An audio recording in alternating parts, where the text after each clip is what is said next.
Good evening, everyone, and welcome to another edition of Authors Write Aloud. Tonight we are going to discuss the elements of cover design and graphic arts. Something I need to work on with my camera tonight, apparently. I'm having a little bit of a green screen issue. But anyways, I have a couple of great guests on, a coworker of mine, Alan, as well as a graphics designer and book cover artist, Tony Stark, not to be confused with Iron Man.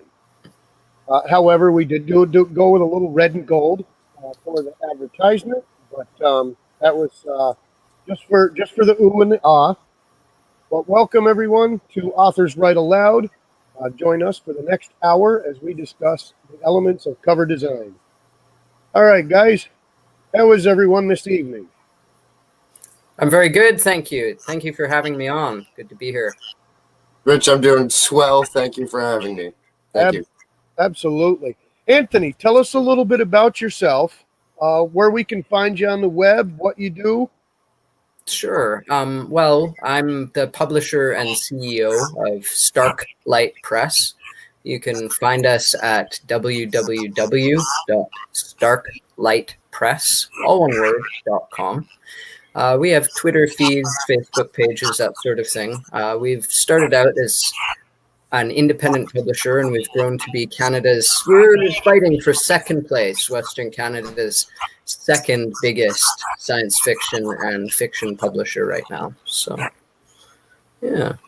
And then I have a background in emergency medicine and also in incredibly geeky things like cybersecurity and IT networking and computer hardware repair.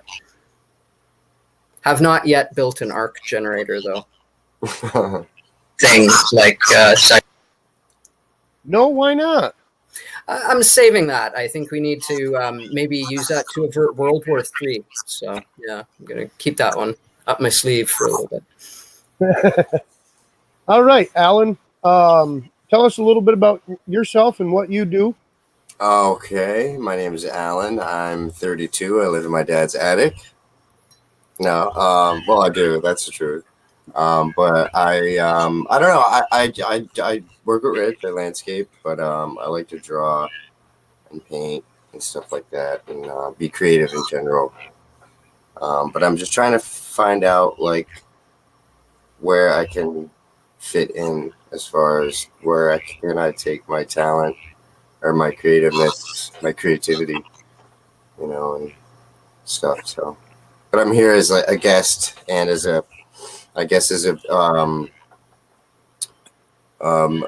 viewer, like an audience, I guess, to give you guys feedback and, vice versa. So. I think that's good. I think it's good for artist types to be able to have someone representative to ask questions, both of, a publisher and a layout artist, so that they can understand what sorts of things they can make for a portfolio to start to get out there and what they can do to help develop their own talents and that sort of thing in that regard. Yeah. Choice. And that's one thing I haven't been doing is I haven't been saving a lot of my stuff, and I've been trying to, I don't want to say pump stuff out, but trying to get, a collection going. Mm-hmm. But I don't know. I'm very interested in other people's art too. I like seeing your book covers, other people's book covers, and art in general. It's good to see everybody's different scope, and everybody has like a certain kind of something like a trademark almost when it comes to drawing. You can kind of tell. Mm-hmm. But yeah, like their own style. Exactly, that's what I meant. Yeah, own style. Yeah, you can kind of tell. Some people, are lucky and they can mimic a few different styles on their own. But yeah, I don't think anyone can pick up a pen or a paintbrush and do any style. Like, for example, if I try Chinese painting, it looks like my painting. It looks like my painting with a big brush. It's really hard to master the forms and the placement and stuff. So yeah. I think the more you're exposed to, the better you do, because then you get ideas, and like any sort of art form or discipline, I suppose. Yeah, and like abstract stuff, like see something like that, doing stuff. Yeah. And I have no idea what I'm doing on Photoshop. I'm terrible with Photoshop. I use Microsoft Paint, but that's something I'd really like to learn. Photoshop, and just photography. When I first started using Photoshop, it was definitely a learning curve. Now, I am no pro, by all means. There are so many tools in there that I've even begun to even scratch the surface with. But I've used it for logos. I've used it to create different types of graphics. Myself, personally, I'm a cheater. I have a ton of templates that I have found online. Luckily enough, I've been lucky enough to find a few different websites where you can find free templates, and then I just drag and drop the photography or the pictures or the different graphics and stuff, and then add my text, and I'm good to go. That is basically where everything. So that's where it's easy for me. Book cover wise, I was able to download a template a long time ago, and that one template has always worked. And I just, continue to use that same template for book covers. So the layers are already there. All I do is I just drag in my photo. I put it, I adjust the size and different, things, and add the layers, or add a cover overlay or a color overlay. I'm sorry, or something different like that, just to add my own pizzazz to what I'm trying to create. But other than that, I base it right off the same template every time. I also have some posters and things like that they're already pre-made.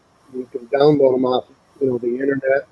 They have there's another one for book covers. You can get 3D mock-ups, which I think down in the graphics there, you'll see a couple of my 3D mock-ups that I've done based on different things there. And, I drag and drop the book cover, I push and save, and there it is. So like I said, I've barely scratched the surface, and luckily enough, those templates have been ready available for me, because if I had to start them from scratch, I probably wouldn't know where to start from, to be honest, because Photoshop is such a large tool to use. Terminator 2 invented Photoshop, by the way. Terminator 2. Anyway, Anthony, watercolor. Do you primarily use watercolor? Yeah, it's the medium I go to most. I like it because not only can you do great washes and texture, but it also provides the depth of color for what we're looking for with the press. Because, like, for us, as Rich, may I call you Rich? Oh, absolutely. As Rich was saying, there's so much digital information out there now that, as an artist myself, moving into making different book covers, I wanted to make sure that we used real art, like what you do, Alan, as well as the digital, and that we had something that was a brand, so that it was different, so that our books would stick out from others on the shelf, and so that it would look consistent over the years, which meant that watercolor was an excellent choice, because it's something I can do very well, something I'm comfortable with, and then it conveys a totally different sense of color, form, blocks, and imagery for the books than what you might find elsewhere. So, and then in addition to that, the watercolor, if you do it in a good way, it tends to project itself quite well onto the kind of paperback printing processes that are used mostly now, which are almost entirely Xerox machines when you get into the really big industrial ones. So, yeah. But yeah, watercolor works really well for that. Having said that, pen and ink and photographic representations of oil paint can be very beautiful. Like the one that comes up, Blue Moon Season, is actually done with oils, and it's mixed media. The central piece is It's one of those dollar store silver platters that's made out of plastic.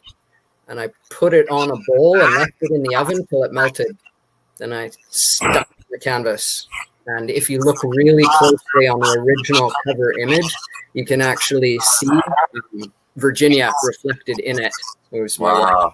And yeah, so, you know, in the back cover, it's the same thing on Blue Moon Season, but there's a different image reflected in it. So, yeah. That's funny. Yeah, that's cool. so you get to play with it. But photography is very important. How will it photograph and how will it print? So that's why I picked watercolors, because it stays quite consistent. No matter how you turn it into bits and bytes. I tried watercolor. It was hard. It was tough. It's hard. I noticed maybe you could go what, light to dark usually? Is that what it is? Yeah. Yeah. Or, you know, you just start with the paint and then do washes around it. A lot of people, to get like that classic kind of watercolor look, they'll put water all over the entire page or a section and then let the color spread. Okay. But as you see from the Tales from Space 2 cover, I'm a bit of a control freak. I don't use watercolor in a traditional manner. So, yeah, I tend to use it a bit more like acrylic. Or maybe you could show us your marker picture, because the way you use markers would be very good for cover art as well. Oh, yeah. Because it's bright and bold. And with what Rich was saying, you can take those colors and you can tint them. So like the one marker picture, he could turn that into blues or turn that into ochres and give it a different mood. Yeah, like that. Seeing the big blocks of color would work very eye-catchingly. Yeah, I got sealer all over my fingers. It's not resin. What I'd like to comment, like on your book covers, font with the artwork itself. Like the one here we're looking at, Tales from Space. I won a BOFA for that one, so that's what the little logo is there. I was quite pleased with that. The art and the font almost gives like a retro. Yeah, it does. Yeah. No, it's 60s and 60s kind of vibe, and that's what I appreciated about it when I saw them, come in earlier today, and I, checked a couple of them out. That's what I really noticed. It really kind of had that theme of a retro vibe, and you don't see that much anymore in this, in this day and age.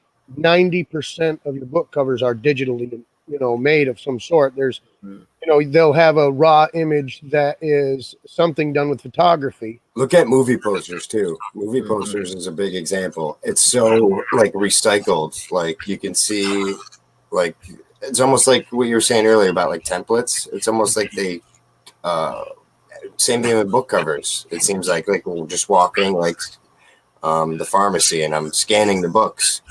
All the books, they're so like generically similar. None of them really stand out. Yeah. And what would make you buy one over the other? Maybe you like wolves, so the digital picture of a wolf works. Maybe you like green, so you buy that color of, text on the cover. But yeah, we wanted with Starklight, especially our science fiction series, which Tales from Space is a part of, to really harken back to that sort of pulp fiction, like Robert Heinlein, Alfred Bester, sort of Robert Bloch, sort of science fiction-y cover. And so we've kept it quite consistent all the way along. And it has built a brand in the end. Like the first couple of books, everyone was like, what the heck are you doing? Like, why did you do that? But, people understood that with the lettering, looking like it does, and it all being very consistent, that if you buy this book, you will get good old-fashioned science fiction romps. And you'll get the same characters. You'll get kind of like a chapter play phenomenon, only it will make sense between episodes. And that's what you're getting. So thinking about that for cover design is important too, is, try to think of like symbologically, what does the kind of cover you make indicate is inside? With this one, with the vampiric thing, you're going to get kind of vampire, maybe True Blood kind of an adventure. So if you like that, that is the perfect one to pick. If it doesn't have a lot of those elements, but would say be more classic horror, you might want to go somewhere else.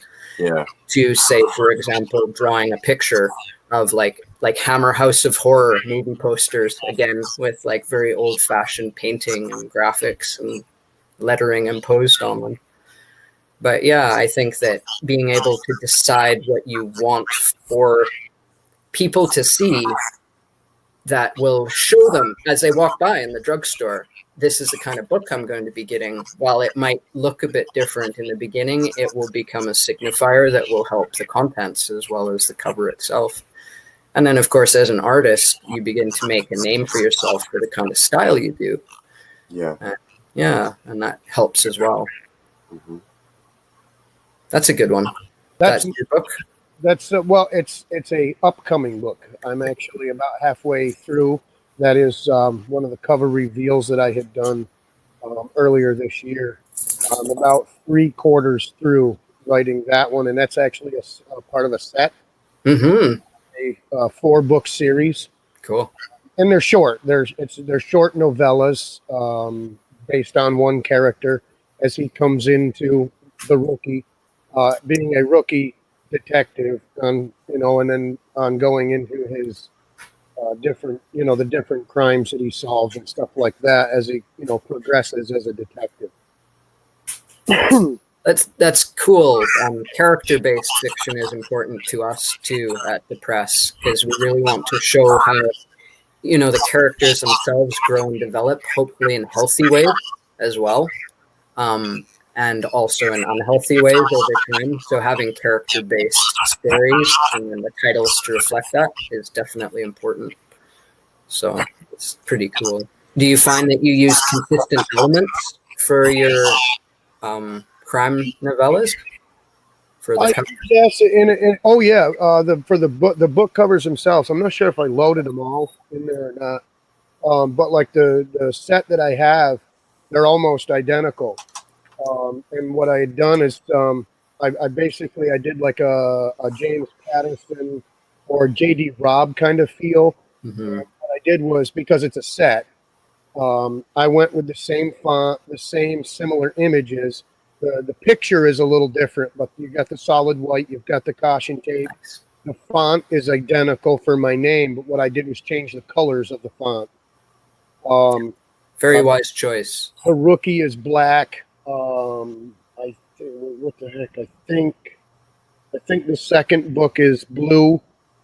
The third one, I believe, is red, and then the fourth one is color scheme. I want to say it's dark green. Nice. Oh, yeah. Cool. You want consistency, and what I've learned when I did a certification in graphic design over last winter, and one of the biggest things I learned is you want to use the consistency, and you only want to use like 3 different things. You don't want to override it with like 5 different font styles. You want to keep it. You want to keep, if you're using a font style for the book title, you want to use almost the same or something very close to it or similar for the author name. Because if you go all over the place, it gets too busy. Yeah. And then people are drawn away from it. That is a book cover that I had created for my niece. That's cool. Yeah, that's very good. For a book of poetry that she's working on.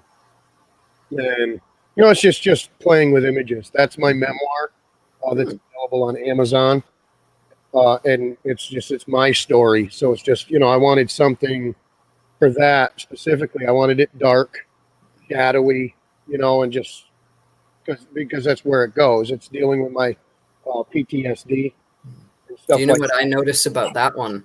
And I wonder, did you do it consciously? But the title of what happened to me blocks your mouth, and that's part of the silence, of trauma. Oh, wow. Yeah, and that was very artfully done, because whatever happened to you took your voice away, and now you're struggling to get it back. And yeah, that's imagery. Exactly why I did it that way. Yeah, that's very good. And that one actually won a book cover award over on Joel Friedlander's website, The Book Designer. Oh yeah, I was good.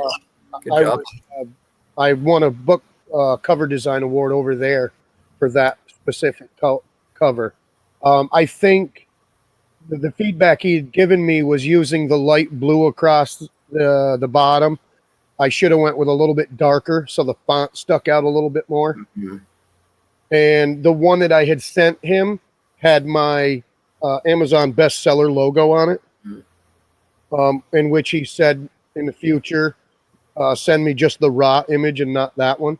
Mm-hmm. The only reason I had sent that one was because they wanted to see there's Killer's code, and it's the same In font, blue, yeah. changed a little bit, but it's in blue. Mm-hmm. But he had he wanted the Amazon link to the image, which was what Amazon had uploaded with, and it already had the logo in it for the Amazon bestsellers list because I had made the top 10 in that category. That's cool. That's great. Yeah, it's a very good choice of cover. I'd be interested to read that as well, which is the point of covers, isn't it? You know, I find it really ironic and really condescending that they always say never judge a book by its cover. But anybody that is anyone, if they're in a bookstore shopping for the next best read, they don't know what's inside those books without sitting there and reading a chapter or 5, or you can get a little bit out of the synopsis or the little blurb on the back of the cover, or it's got to catch your eye. It's got to grab your attention. Well, by the time you turn it over, it's already caught your eye, right? Right. Oh, yeah. And that's the thing, is it's got to be able to catch your eye. And one of the things that Alan was saying about going in and seeing covers are very similar, I've noticed that a lot in the fantasy genre. Oh, yeah. I highly respect the genre. The stories are magnificent that I've read over the course of the last couple of years. And some of the covers I have seen are just, awesome. But you do get into certain, areas like, say, dark fantasy and epic fantasy that have dragons. And you'll go in there and there'll be 35 books straight across the row that have dragons on the cover, and they're almost so similar that they look almost identical, and they're really not. But they look that way. They appear that way because there's only so much you can do with the art. Mm-hmm. Yeah. Now you write science fiction, Anthony? Is that your favorite thing to write? I like to write science fiction a lot. I'm very technical in my science fiction. I've been kind of compared to a bit of like an Arthur C. Clarke or an Asimov, because they'll drop explicable elements of like biochemistry, or how the ship actually will dock in terms of orienting itself in spatial kinematics, not in like a dry Tom Clancy, you better work for the CIA or you won't know what's going on kind of way. But yeah, I do like to write science fiction, and even in my regular fiction, I like to really reference what the science, what the art, what the symbology is of different things. So yeah, I like science fiction a lot because it provides a good platform for the wonder of the natural world around us in different ways. Right. But then having said that, I think more than anything, I'm fascinated by characters, which is why we have the same characters that we reference in our work over and over again in the Tales from Space thing. I mean, they're quite popular. People are incredibly taken with Virginia's character, Sasha Wheaton, and with the whole military-industrial complex on a galactic scale. One of our cult favorites is the president of the galaxy, or the prime minister of the galaxy, I'm sorry, who's part Mexican and part Scottish. So. Oh, wow. Yeah. And it's fun in science fiction because you get to think about basic questions of humanity, basic questions of ethics, and then follow those through. How would those work over a century, over a millennium? How do they work? For example, the last part of our Tales from Space story takes place in the 40th century. So, and they start off in about 2001. So cool. How do those things develop that way? And, having said that, because we have such a broad scope in our science fiction universe, for Starklight Press, we wanted to keep the covers the same, so that the whole way through, you're getting that consistent sort of thing. Because when you get into a broad science fiction or fantasy sort of universe, like Star Wars or Game of Thrones, you want to make sure that no matter what you're reading, no matter what character you're reading about, it's the same quality of story. It's a good story. It's not fan fiction, or it's not, well, this is filler to fulfill my contract of 8 books, you know. So yeah, the covers really help tie that together. And for sure, version of Doctor Who. Yeah. You know, and I notice a lot of similarities with some science fiction, and that's kind of, it's like they grab the Twilight Zone and they grab Doctor Who and they go like that and squeeze it together, and it's a good story, but you can have similarities. And I mean, and I have no ill feeling about it. I mean, myself personally, the book I'm writing, Gemini, is it's Tom Clancy. The movie The Shooter with Mark Wahlberg and The Bourne Identity kind of squished together. So it's kind of like it's a huge step for me, but it's it's a work in progress of taking my Robert Ludlum and Tom Clancy and kind of putting 2 gears together and make something out of it. Was that crime scene photo book? No, that's the Gemini Project, the one I've told you about. Oh, where's the cover for that, Rich? Show that. Where's that? You got some stuff. I seen him stuff. It's good. Actually, one of my favorite covers. It's somewhere, but I don't have it in there. Tommy. Loaded. I'd have to look for it. But that one's that's a good one. December 11th, and that one's a heck of an image.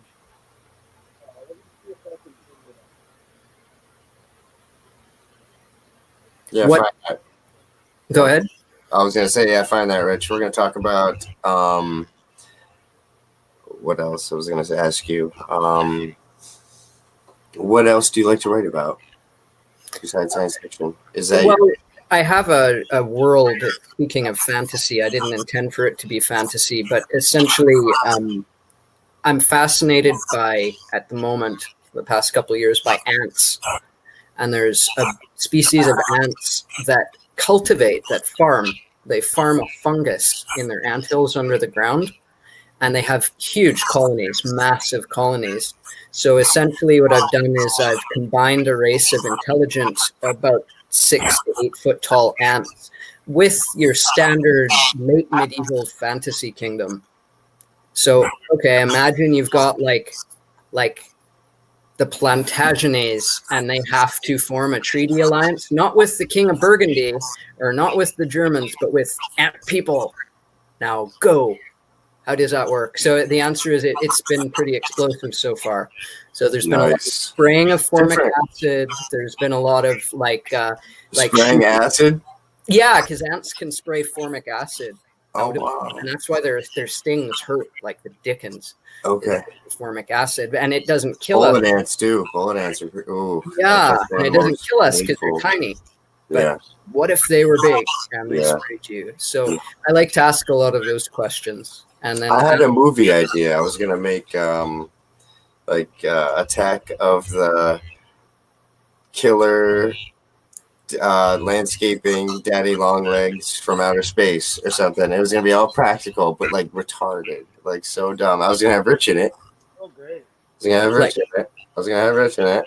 It'd be a cool movie, all practical. Maybe some pipe cleaners for legs and stuff. But I don't know. But I love sci-fi. Like I'm a big movie guy, and I love sci-fi and all that stuff. It's up to the imagination of the the author or other people in general, to have an open mind and think and come up with ideas. And just that ant thing, it's funny and different, but you never know. I don't know. I'd read it. Yeah. Oh, and I like to incorporate what I know about things. So I'm sure you know from landscaping that you can kill ants with sugar and borax together. So what they wind up doing when they go to war against the ants is firing barrels full of boric acid at them because it clings to their carapace and just cuts them like glass. Oh, wow. So yeah, you use these garden things, but now it's done in this like massive, like final battle for Minas Tirith kind of a way. Only it's gardening, Yeah. It's gardening and pest control essentially on a grand scale. So yeah. Have you considered turning your writer thing into a graphic novel? Oh, we could. I see. I don't know. I don't know the steps. Maybe that's why I'm here. Maybe that's why I'm here. I need you guys to help me. We can help each other. Yeah, totally. No, I think it's very important. How did you get involved in publishing, writing, the whole process? Was it something you did when you were young? Is it something that because I think writing is a huge talent. I can draw, you can draw, but I think writing in general is, I can't write. And I think it's just a huge, huge talent. Rich is a good writer. Yeah, he's very gifted. I think you're gifted. But thank you. Yeah, very good author. I'm working on trying to find Gemini. Yeah. That PC over much slower than my gamer PC. So it's what was that one cover there, Anthony? I seen it scroll by. It almost looked like I think it was watercolor, but it was a white background, a couple people in it. Shoot, I was gonna say something. I think that one's one of my favorite ones so far that I've seen. I like it. I was gonna point that one out. Yeah, when it comes up, feel free to I'll show you. I like it. As far as writing goes, it's something that I've always done. It's something that when I was young and didn't know a lot about science, fascinated by characters, how they respond to adventures. Then early on became fascinated by math and science and that sort of thing. So then combining those two. And then eventually it got to the point where either it was, okay, it's time to sell our soul to Putnam or Penguin, or we should do this on our own. So we started a publishing company with a few of our writer friends, and we had a very thriving online presence for our Tales from Space science fiction universe, which we still have online, but a lot of collaborative novels where we write together, or a lot of novels where one author will write about one character, will write about the other, but be mindful of how those two stories come back together. So we had so much of that we either had to give it away to a professional, or it was time to become professionals ourselves. And one thing I've learned in life is that none of us know what we're doing. We're all teenagers at best, children usually, and none of us are professionals. But sooner or later, in this post-baby boomer kind of world, we have to admit the fact that if you do something enough and you do it well enough, you become a professional. So that's kind of what we did. Was we started out with the press, with the background and a bit of graphic design, computer stuff, and just an interest in writing. And now we have the second to third largest press in Western Canada. So, but it has not been easy. There's a lot of pushback from it, from many sources, and there is a point where it ceases to be the thing you love to do and becomes the work you do. But then I can say that you move through that back into a kind of adult amalgamation of, well, this is work, but this is also something that we really enjoy. It's hard to make time for your special interests and your hobbies and stuff like that, because it's time consuming, and it doesn't pay at first when you first start out, obviously, so it's tough to find. And I don't want to say don't want to waste time, but I don't want to spend too much time trying to get into somewhere where it's just going to be like, okay, maybe I shouldn't, but that's part of giving up too, I guess. But I don't know. It's hard for artists, I think, nowadays, especially with the digital thing.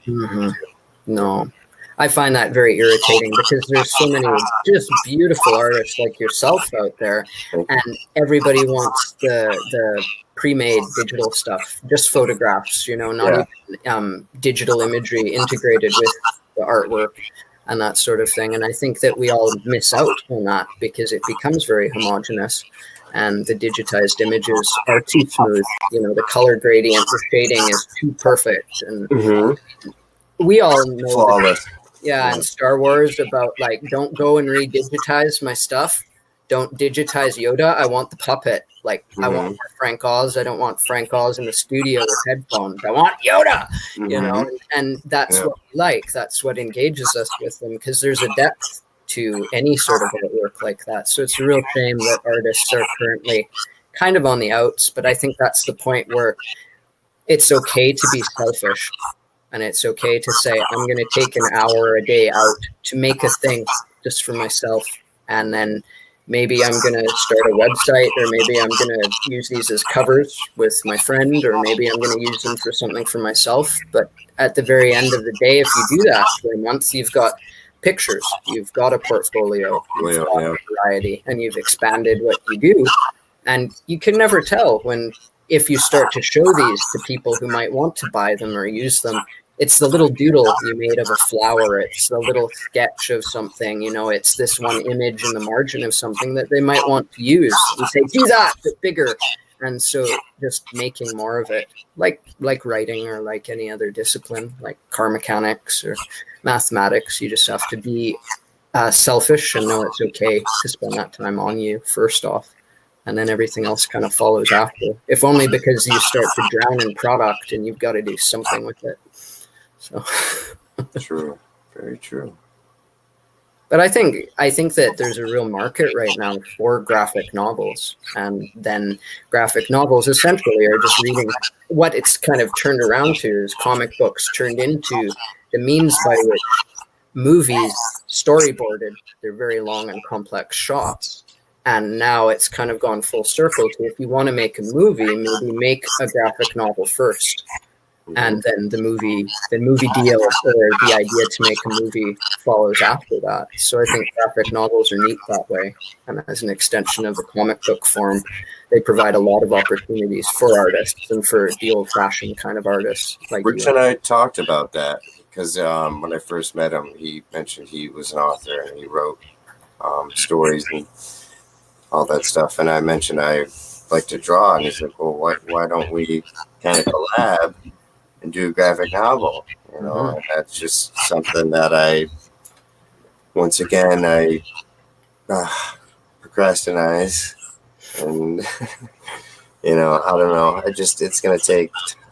I don't want to say it should be easy. Nothing's ever easy, especially when it comes to that stuff. But there's a lot of time, in our line of work, it's just hard to make time. Good thing is with the snow and the winter coming up, good time for it. We're gonna have extra time, to do. Yeah, but there it is. Yeah, there's Gemini. Yeah, oh, that's a good one, Rich. That's a good one. I like that one. Yeah.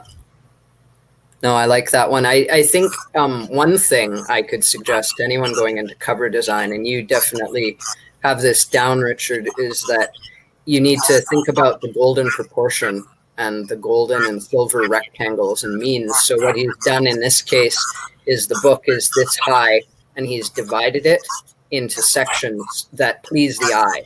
So like where the Gemini project ribbon goes across it, that's pretty much like a golden proportion, and he's divided it that way. And then the top part is a different setting for data. And when you start to look into those old-fashioned proportions and those old-fashioned sorts of structural organizations, then you can really make your covers pop. Because speaking in terms of you have to catch the eye, we're all drawn by nature. We're all drawn by things like the Fibonacci sequence in the curls of the petals of the rose, or how you've laid this out to like almost like a 5/8 sort of classic ratio there. So I think that's a good thing to use for any sort of layout. This one here is probably one of my favorites to create. This is probably the 35th time that I created this cover. Before I released it, I had created it in different, and I was like, it was terrible. And I came up with this idea here by literally taking the classified document and overlaying the Twin Towers, so that you could really, there it is. This is what it is. This is a classified document on the Twin Towers. So, and it really drew, and I said, the only way to make this really stick out is to throw that bright blue CIA logo on it, because it's exactly, it's what part a lot of the book is about. So, and that's where I threw that in there. The Gemini project, for those that are watching, and there's like a whole bunch of people commenting over on the watch party over at Virginia's wall. So that's where they're all commenting. We're not seeing all the comments.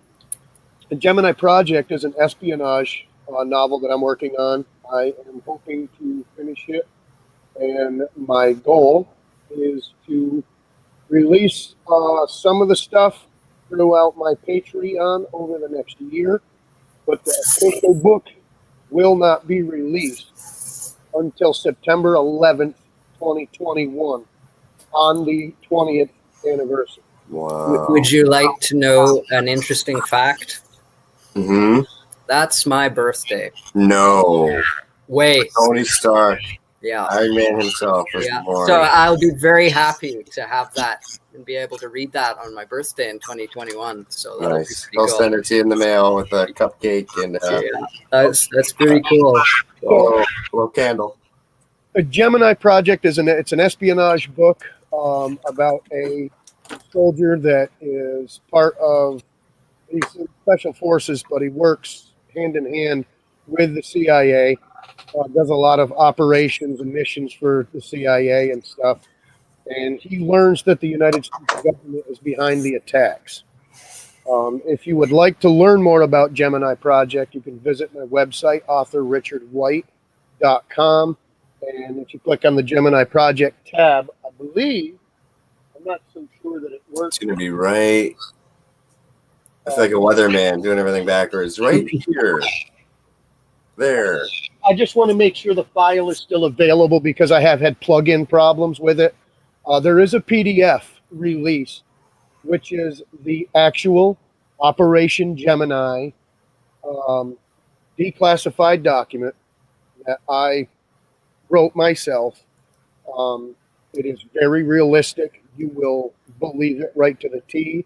I've already had the tinfoil hats in the world out there going, true, true. And I said, you wait till you read the book. Yeah.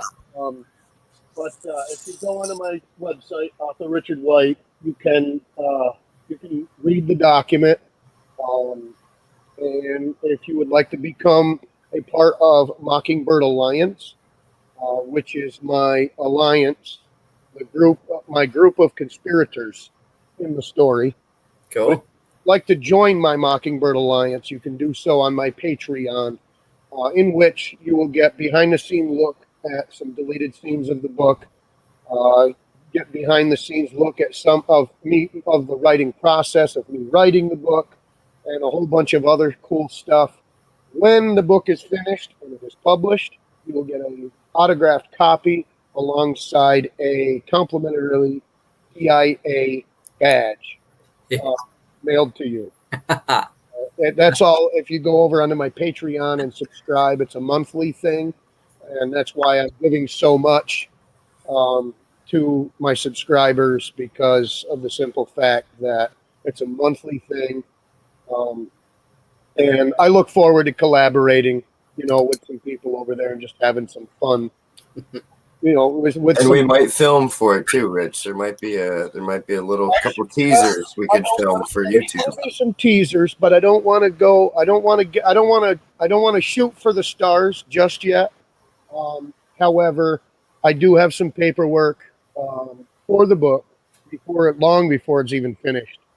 I've pitched a few ideas to some people through a couple of places that I'm members of, and I was actually asked to submit the book as soon as it's finished to a specific thing in the United Kingdom, actually, which will possibly, it will win if it wins. Which I honestly, the way the story is going and the way these people that have asked me to submit the book have told me, look, we really think you've got a shot at this. If it wins, I will win a contract with Amazon Prime Video. Oh, cool. Put it on as a movie, and well, that'd be kind of cool. Yeah.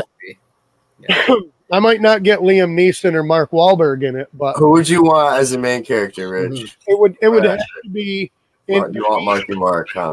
The way the story is going, the way I'm writing the story, the mentality of where I'm thinking of, the way I am writing or drawing. Matt Damon. Is Matt Damon, Mark Wahlberg, or Liam Neeson. It's really Wow. it's a story for one of the three of those in a sense. Was that Oscar Schindler? Was that? Yeah, that is. And Master Qui-Gon. So yes, Qui-Gon. Qui-Gon from the bygone days. So, Mm-hmm. Darth Maul was cool. I like Darth Maul. Speaking of that, do you find that all of these value-added graphic things, like making your own paperwork, making your own dossier, doing these additional graphic elemented things, do you find that that's becoming more of a trend in your publishing as well, Richard? It's not just only becoming a trend, but it's almost me being an indie author and being self-published, and the fact that I do everything myself. I don't have a publicist. I don't have an agent. Mm-hmm. Whatever you see on my Facebook pages or my Twitter accounts, which is my my author account, or the newer one that is Twit Books Community, to help other authors tweet their books and everything you see on there raw is me. I am the one that designs the images. I am the one that does the sharing. I am the one that does the writing. I'm the one that comes up with the posts. I'm the one that comes up with the memes, whatever it is, because I'm marketing myself. I'm marketing my brand, and building my author platform. Mm-hmm. And in a sense, and luckily enough, I was able to take some courses along the way that have helped me and taught me these are steps in doing that. Having to write the document for Gemini Project, I knew that I had to have the document before I could write the book, because the book is about the document. Mm-hmm. So without having the document written first, the story can't be written. That's kind of cool. It's like how authors make their old-fashioned, like, grade school witch's hat. You made your own outline as a government dossier, so that's pretty awesome. And then you take all the elements from that. And that's exactly what I did. And the cool thing was, I was lucky, because, and I don't know, I myself am a conspiracy theorist. I believe in all sorts of stuff. And there was a document published in the 60s, 1963, I believe, while President Kennedy was in, that the CIA and the Joint Chiefs of Staff had pitched an idea for doing a false flag event in Cuba called Operation Northwoods. Luckily enough, that document is unclassified and it is online for the public. Basically, I designed my document based on that one. That's cool. We used to have a format. This is the format. This is how it's got to look to make it look authentic. Mm-hmm. And then basically, in all honesty, the book is, yes, it's based on a lot of conspiracy theories that surround September 11th.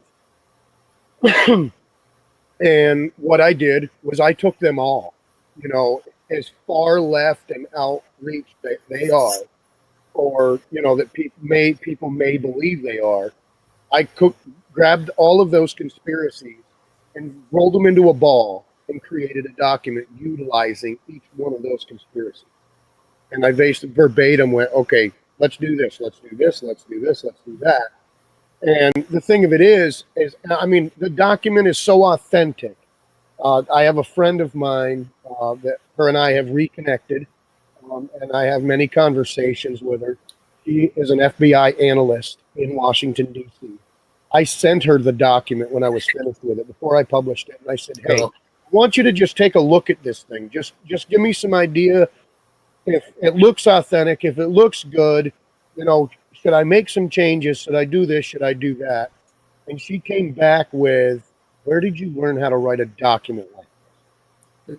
It sounds to me like you'll either get your Amazon Prime deal or you'll get a job with the NSA designing false flag events. It's way to win. Win-win, right? Yeah.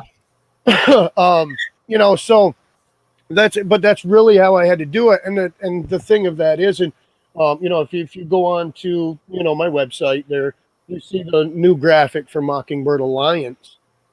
That is actually something that it's part of something that Al and I were working on to come up with little like trailer bits and little trailer movies that will lead up to the book, for the simple fact that I want to build off of it and build around Gemini Project. And so you really need to kind of have like a following before the book comes out. Yeah. And that's basically what the Mockingbird Alliance thing is. It's a way for me to build a following, and I can write like some short stories or some flash fiction or something, very short little passages that are based on other documents, that are based on other, government conspiracies, or that those sorts of things, and throw them in the Mockingbird Alliance realm, and to kind of build a small little mini audience, Mm-hmm. and to kind of like a build up, Yeah. like a mini series or a prequel.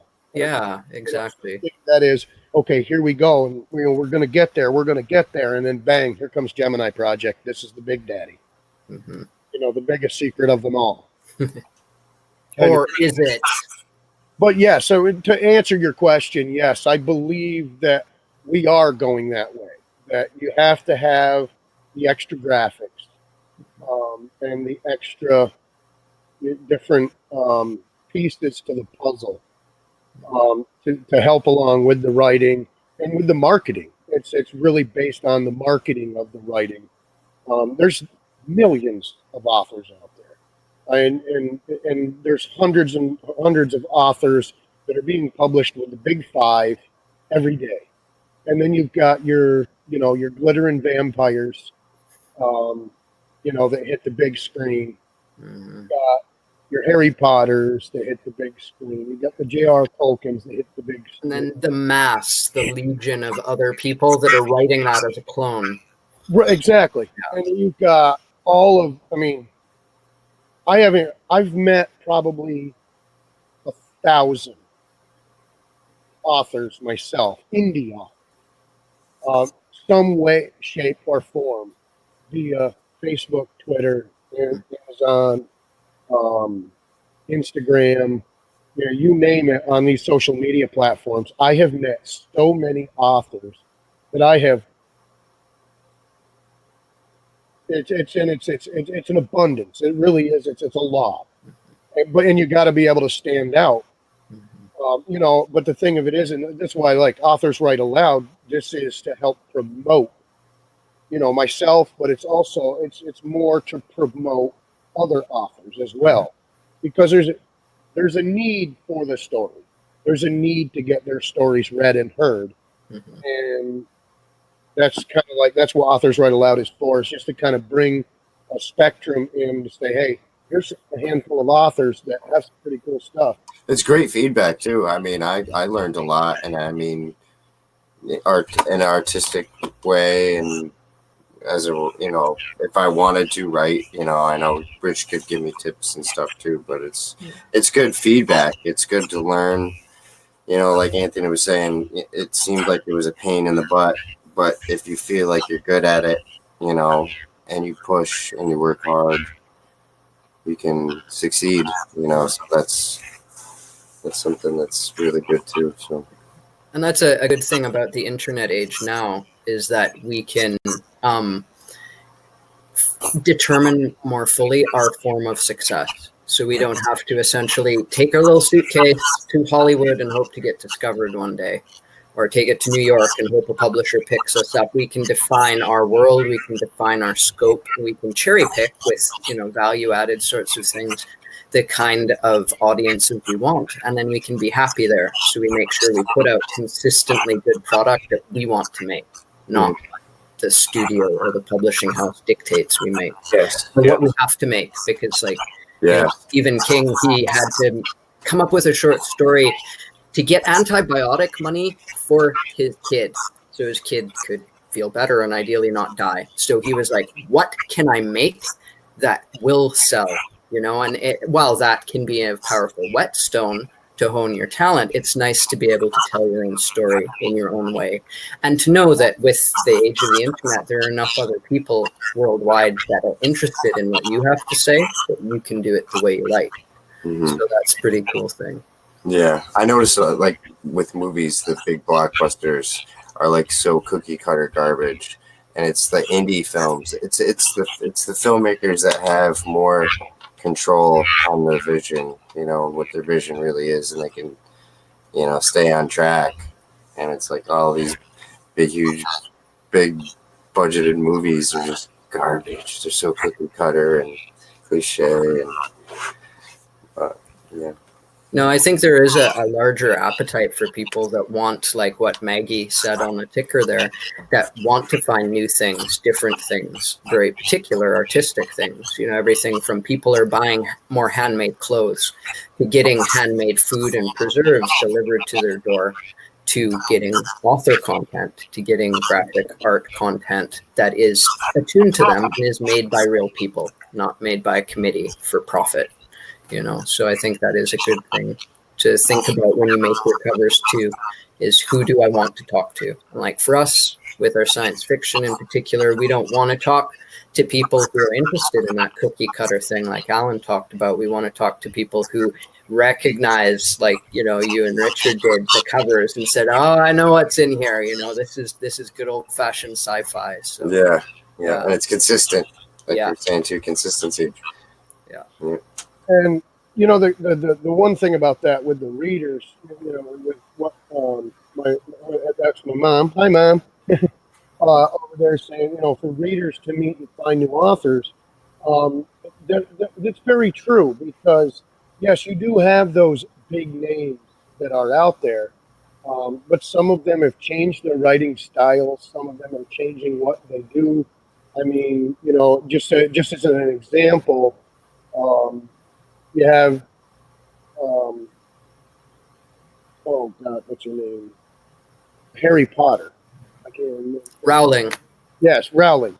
You have J.K. Rowling. She wrote the Harry Potter series, and everybody wants this, realm of the Potter series, and they still want to live in that cliche and in that world that she built, which is a wonderful, magnificent world.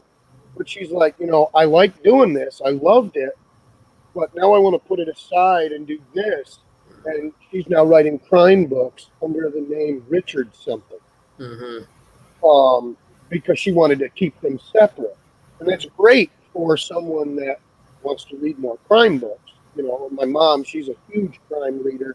She loves J.D. Robb and Patterson and some of those big names. But there's going to come a time where they're not here anymore. Sure, their books will be here that they've written in the past, but nothing new. Eventually, nothing new will come. J.D. Robb is still pushing out, the In-Depth series. Thank God there was 3 of them released in the last 2 years. I think she's on book like 70-something in Depth series.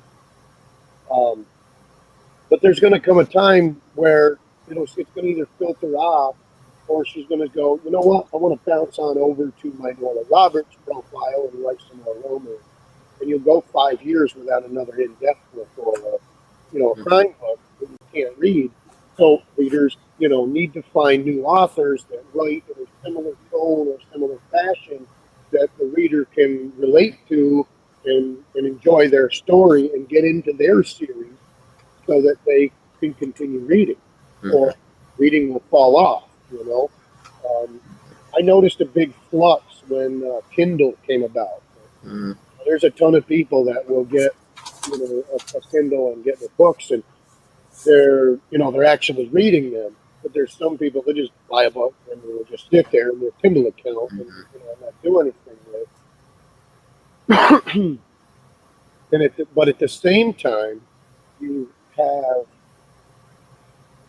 the traditional published authors that go based on that mass market paperback, and that they're, like you say, there a lot of these authors are on a switch. They're on a change. Even Stephen King has changed his form of writing. Yeah. Stephen King changes it. Now, that's the thing is, well, Stephen King can change it, anybody can. No, that's not the case.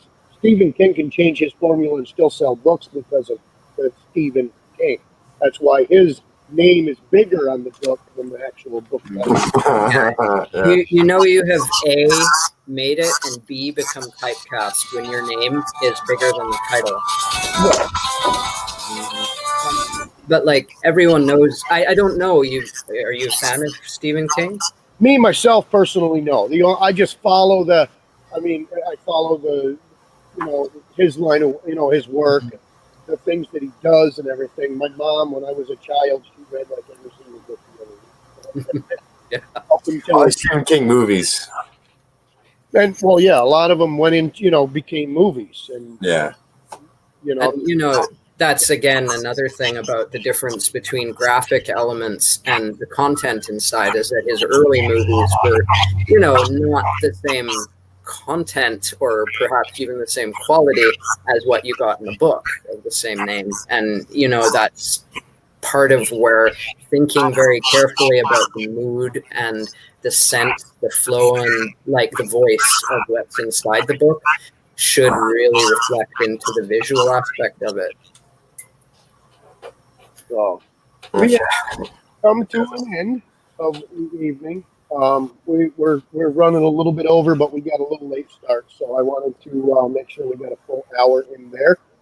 But I want to thank everybody for coming on. All the people over there on Virginia's popcorn party or whatever she's having over there. With my cat. I'd like to thank you for that. And all the comments, I think they're up to like 140 comments on their watch. Wow. Yeah, we're a chatty bunch. Yeah, they're over there chittering and chattering. It would have been cool if they were over here chittering and chattering so we could see what they were talking about. I had to go find it. Next time, they'll bring the house party. Will come to you next. Right. Popcorn party. Yeah, bring them over. So, but before we go, I'd just like to take a real quick second to let everybody kind of share where we can legally stalk you on the internet. We find your work and what you do. We'll start with you, Anthony. Where can we legally stalk you? Legally speaking, you can stalk me at Starklight Press, .com. We have a bookstore that links to our Amazon site. If you require or would like a PDF, we provide value-added content that Kindle isn't really comfortable with uploading, technologically speaking. So you can contact us for those at starklightpress.com. And as far as our science fiction universe goes, from which you've seen a number of covers, you can reach us at talesfromspace.net. And there we have a lot of value-added content, everything with long interviews from different characters to speaking of how you do this content and it gets picked up by people as reality. We have ads for a cloning service that people actually thought was a real cloning service, referenced on Facebook is like, oh, I knew they did this and now they're advertising it. So you can buy Beatles clones for your party, for your Sweet 16 on our site and that sort of thing. So you can check us out at Tales from Space, or you can visit us at starklightpress.com. And it won't take you very much effort to find us generally through a Google search these days, or on Facebook too, at our respective names. So now, and we haven't really gone into it here on the show because we wanted to get everything going, but you see Anthony down there. What everybody doesn't know is his name is Tony Stark. Iron Man is here. He's Virginia Stark. Those of you that are a Marvel fan, you know who Tony Stark and Virginia Stark are. Now, I've heard quite a few funny stories about this because I'm pretty good friends with Tony's wife, Virginia. And we've had quite the conversation on this subject a few times. And there was a time that you guys would come up right away in the top search when somebody had Googled that sort of stuff, and it would come up above Tony Stark, the movie. Mm-hmm. Yeah, we have crested that a couple times. We're starting to do that again with some of our new things. We have Starklight 5, our next anthology out, and another science fiction one, and our autumn anthology. And every time we do something, we start to eclipse Marvel. So I haven't got any black vans or nasty phone calls from Disney yet, but you never know. They may try to buy us out one day, so they can try. They can try. Right. We have the birth certificate, buddy. Yeah, Yeah, definitely. But I guess I thought it'd be great to share that it, and rather very comical to me. I thought it was definitely something. And then the worst is Facebook not allowing you to use your Yeah, if there are any of my former Facebook friends watching, Facebook has decided that I can't possibly exist. They have more copies of my ID presently than I do, but they still won't let me back into my Facebook account. So you can find me on Facebook with no face, because I tried to upload a picture of me and they clipped it again. Speaking of algorithms that control that sort of thing, you can find me at Robert Stark, which apparently they feel that Winterfell is a real place, but that the Marvelverse is not. So, yeah. That's great. So, all right, Alan, where can we find you? I know that you don't have a huge online presence because that you're not really into the work yet, but you do have some YouTube out there. Do I? I do, I think. Rich, it's crappy music. I got a couple crappy songs out there. No one wants it. I want to say, Anthony, your book covers are great.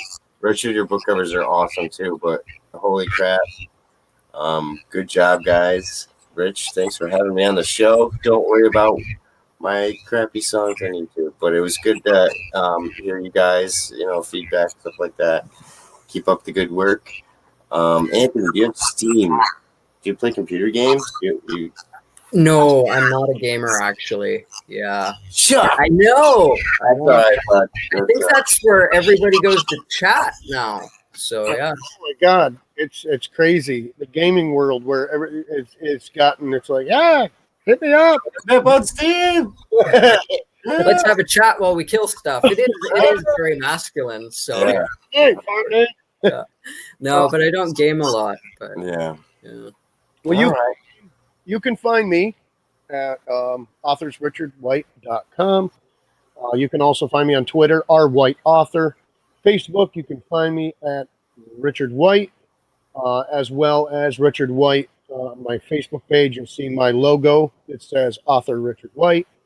You can find the page here, Authors Write Aloud. And Instagram, I am Author Richard White. Discord, I am Author Richard White, but I think I have to give you an invite code or something if you want me on Discord and you want to join my world over there. Please hit me up. That's my world among worlds. That is where I wander through fiction to find the truth. And you can also, the title of my blog, Author Richard White, Wander Through Fiction to Find the Truth. You can find me on all sorts of other places. Just basically look up Author Richard White and you'll see my lovely smiling face somewhere. YouTube is also Author Richard White. I am building over there, so please give me a subscription if you can. I would love to have you subscribe. Hit the little bell so you get a notification when I upload a new video. This video will be available over there at probably tomorrow, by the time I get it downloaded and uploaded and all the information and links posted. So thank you very much for coming onto the show, guys. Yeah. And may I offer one final piece of advice to artists of any caliber, and that's if in this world of increasing digitization we're going to stay relevant, we have to find our own style, and we have to be completely fierce and unafraid about conveying that style.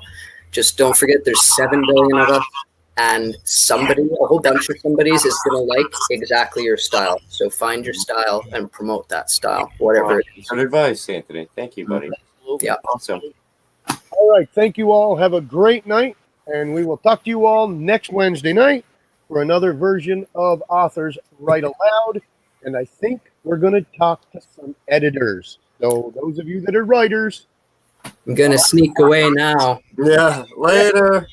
next Wednesday night, because we're going to have a couple of editors on. I believe it's the 16th. Yes, that's next week is the 16th, so it is editors. I have confirmation that I know Christy Stratus and her company will be on with us, as well as Kelsey. I think it's Kelsey Buxton, I think is her name. Without looking at the form, I couldn't promise that that's perfect, but we have a couple of good editors coming on to talk about the editing process in writing, which is, our arch nemesis. So thank you all for coming on. It's been a great week. And have a great night, everybody.